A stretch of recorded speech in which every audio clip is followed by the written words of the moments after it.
കണ്ണൂർ കൊയിലി ആശുപത്രിയിലെ നഴ്സുമാരുടെ സമരം അവസാനിപ്പിച്ചു. വേതന പരിഷ്കരണം ഉൾപ്പെടെയുള്ള മുഴുവൻ ആവശ്യങ്ങളും ആശുപത്രി മാനേജ്മെന്റ് അംഗീകരിച്ചതോടെയാണ് സമരം അവസാനിപ്പിച്ചത്. ഇതോടെ ജില്ലയിൽ സമരം അനുഷ്ഠിച്ച മുഴുവൻ ആശുപത്രികളിലെയും നഴ്സുമാർ നാളെ മുതൽ ജോലിയിൽ പ്രവേശിക്കും.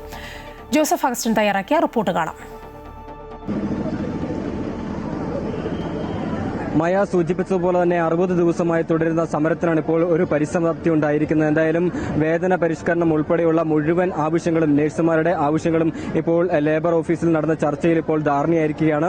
ഈ കണ്ണൂർ ജില്ലയിലെ 6 ആശുപത്രികളിലെ നഴ്സുമാരാണ് സമരവുമായി കഴിഞ്ഞ 60 ദിവസങ്ങളിൽ രംഗത്തെത്തിയിരുന്നത്. ഇതിൽ 5 ആശുപത്രി മാനേജ്മെന്റുകൾ ഇതുമായി ബന്ധപ്പെട്ട് കഴിഞ്ഞ ദിവസം തന്നെ ഒത്തുതീർപ്പിലെത്തിയിരുന്നു. പക്ഷേ കൊയിലി ആശുപത്രി മാത്രമാണ് ഇതുമായി ബന്ധപ്പെട്ട് ഒരു ധാരണാപത്രത്തിൽ ഒപ്പുവെക്കാതിരുന്നത്. അതിനുശേഷം വലിയ രീതിയിലുള്ള സമരങ്ങളാണ് ആശുപത്രിക്കുള്ളിലേക്ക് വരെ നീളുന്ന രീതിയിലേക്ക് കാര്യങ്ങൾ നീങ്ങിയത്. ഇതിനെ തുടർന്ന് വിവിധ രാഷ്ട്രീയ പാർട്ടികൾ ഈ സമരത്തിന് ഐക്യദാർഢ്യവുമായി എത്തുകയും കാഷ്വാലിറ്റി ഉൾപ്പെടെ ഉപരോധിക്കുന്ന രീതിയിലേക്ക് കാര്യങ്ങൾ കടന്നതോടെ ഇത്തരത്തിൽ ജില്ലാ ലേബർ ഓഫീസിൽ നടന്ന ചർച്ചയിൽ പിന്നീട് ഈ സമ്മർദ്ദങ്ങൾക്ക് വിധേയമായി മാനേജ്മെന്റ് ഈ കരാറിൽ ഒപ്പുവെക്കുകയും ഈ ധാരണാപത്രത്തിൽ ഒപ്പുവെക്കുകയുമായിരുന്നു. ഇതോടെ ഇവരുടെ അടിസ്ഥാന വേതനം ഉൾപ്പെടെയുള്ള മുഴുവൻ ആവശ്യങ്ങളും അംഗീകരിക്കപ്പെട്ടിരിക്കുകയാണ്. പുതുതായി ജോയിൻ ചെയ്യുന്നവർക്കും നിലവിൽ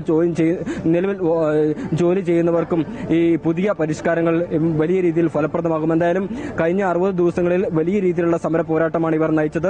രാവും പകലും ആദ്യം ആശുപത്രിക്ക് മുന്നിലും പിന്നീട് കളക്ടറേറ്റ് പടിക്കലും പിന്നെ ആശുപത്രികൾക്കുള്ളിലേക്കും നീണ്ടൊരു സമരമായിരുന്നു ഇവർ നടത്തിയത്. എന്തായാലും ഈ സമരത്തിന് ഒരു പരിസമാപ്തി ഉണ്ടായിരിക്കുന്നു.